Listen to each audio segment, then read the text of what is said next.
You're listening to Life in the A-Zone podcast. I'm Peggy Sweeney McDonald, and these are my stories of moving back to my hometown in Louisiana after 36 years to live with my father and mother after she was diagnosed with Alzheimer's. It's been a tough journey, but through the hard times, I found the strength to keep moving forward and find those precious moments of grace. Writing my stories of love, laughter, life, and loss in the A-Zone has helped me to grieve and heal.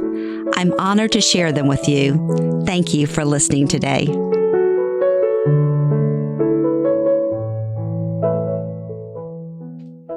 This is Meatball Madness. Your mother wants to make her meatballs and spaghetti for you and Jimmy, Dad announces as he pulls out our nanny cookbook looking for the recipe. My sisters Shannon and Kelly created our family cookbook together many years ago.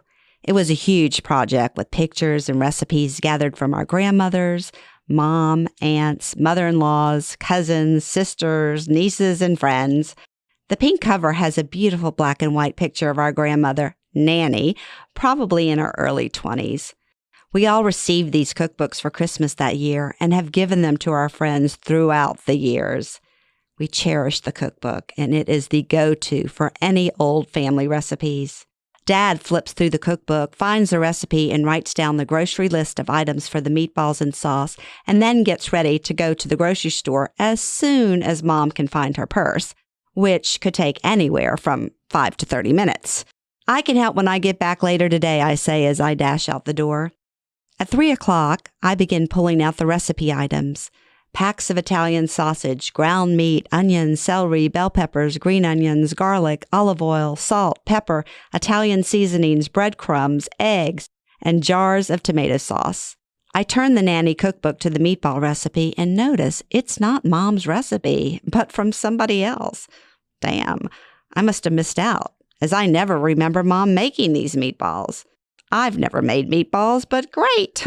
I'm up for the task. Mom joins me in the kitchen, and I set up chopping boards at the counter. Dad comes in, grabs a knife, board, onions, and sits at the kitchen table to chop the onions. Mom stands at the counter, and I give her the celery to chop. I start uncasing the sausage, and I look over to see she is chopping large slices of celery. Slices that would be great for a salad, but are way too big for meatballs. Mom, you need to chop the celery smaller, I say without even thinking. What's wrong with these slices? Too big for meatballs, Mom. You need to chop it finely. She throws her hands up in the air dramatically and says, "You do it." Mom, you take over my car, my house, my kitchen, and now you're telling me how to cook? She says indignantly as she storms away to her bedroom and slams the door. What happened, Dad asks. He wasn't paying attention to the interaction before the outburst.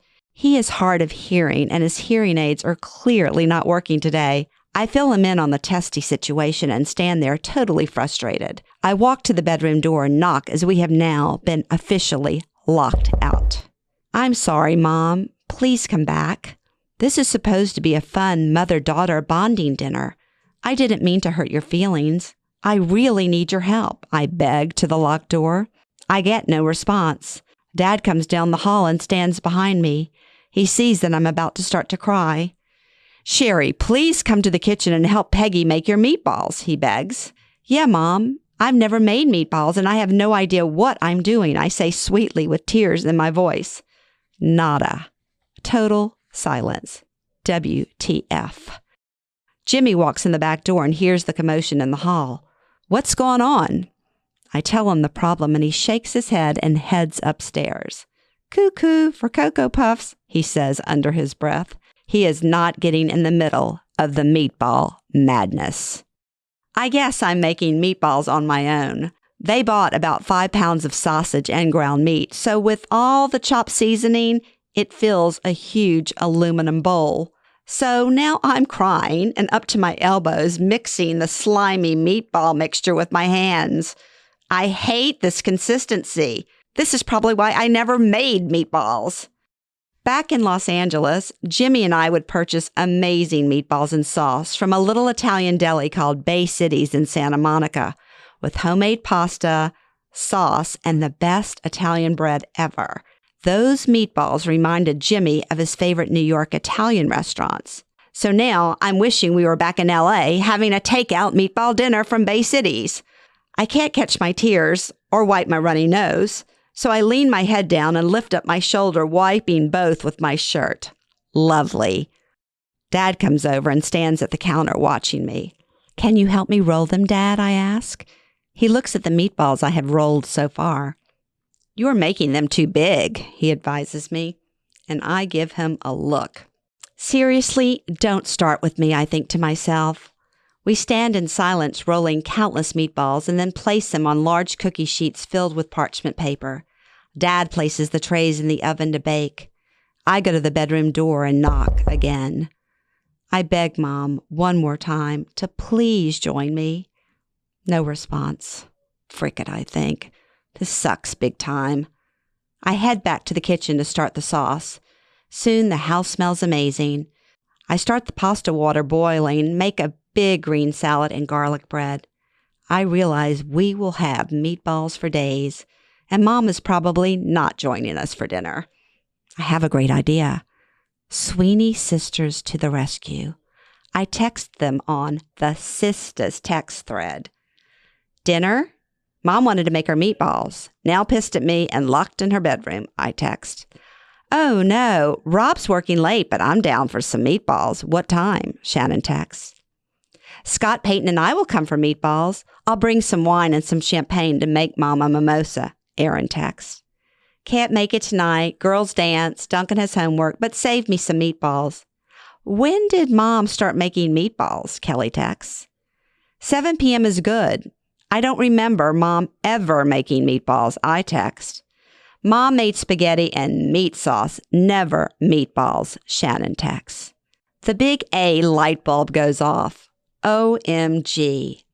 Mom meant to say she wanted to make the meat sauce and spaghetti, not meatballs and spaghetti. Holy crap. I was clueless, and so was Dad.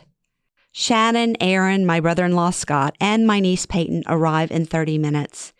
Aaron and Shannon head to the master bedroom door and knock. Mom, we're here for dinner, Shannon yells through the door as she knocks 3 times. Come out, Mom, I'm making you a mimosa, Aaron pleads, knocking 3 more times. Within seconds, my mother comes bouncing out with a smile on her face, happy to see them and her precious granddaughter Peyton. Dad has set the kitchen table, which only has 6 chairs, and they all sit down. Mom, Dad, Shannon, Aaron, Scott, and Peyton.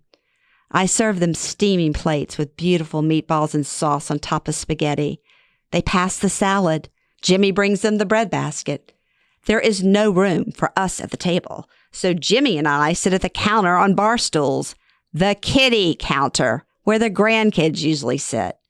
These are delicious. Yummy. So good, Peg. Thanks for inviting us over, they all comment as they eat my delicious spaghetti and meatballs. Jimmy and I sit and eat in silence. I stuff my face, even though I'm so upset I've lost my appetite. But I am eating these frickin' meatballs. They are laughing, telling stories, and drinking wine. I look over at Mom sipping her champagne mimosa. I haven't seen her this animated in weeks. She hasn't looked at me once since my sisters arrived. I'm getting the cold shoulder. Does she even remember why she's pissed off at me? Do you have any dessert? Aaron asks. No dessert, Jimmy barks annoyingly. They finish eating and move into the living room. Jimmy and I scoop the leftover meatballs into plastic containers as they all want to take some leftovers home. We set aside a container for Kelly too. There are now only 8 meatballs left for us. We clear the table and I begin to clean the messy kitchen. I hear them laughing and having a great time. Tears roll down my face as I load the dishwasher. I feel left out and ignored. Well, at least you know how to make meatballs and sauce, Jimmy says as he stands washing the big pot and makes me laugh with the way he says sauce with a New York accent. Red gravy, I replied through my tears. This makes us laugh even more. This is a running joke between us. During the 6 years we lived in New Orleans, we always heard the locals call spaghetti sauce red gravy.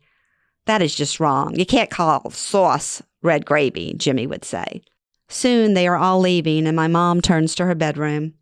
She walks away in silence. I hear her door shut. There are no goodnight hugs. No thank you for dinner. Well, that was a shit show, Jimmy says as he takes the garbage out. Good job with dinner. Thank you, Dad says. I have to admit, despite the meatball drama, they were frickin' amazing, and the seasoning was chopped just right. I haven't made meatballs since.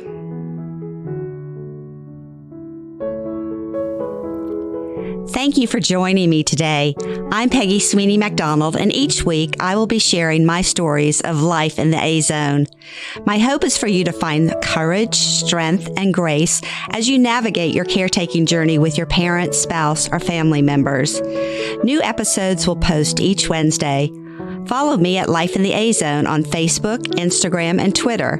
And check out my best-selling book, Meanwhile Back at Cafe Du Monde, Life Stories About Food, on Amazon, Barnes & Noble, and Pelican Publishing.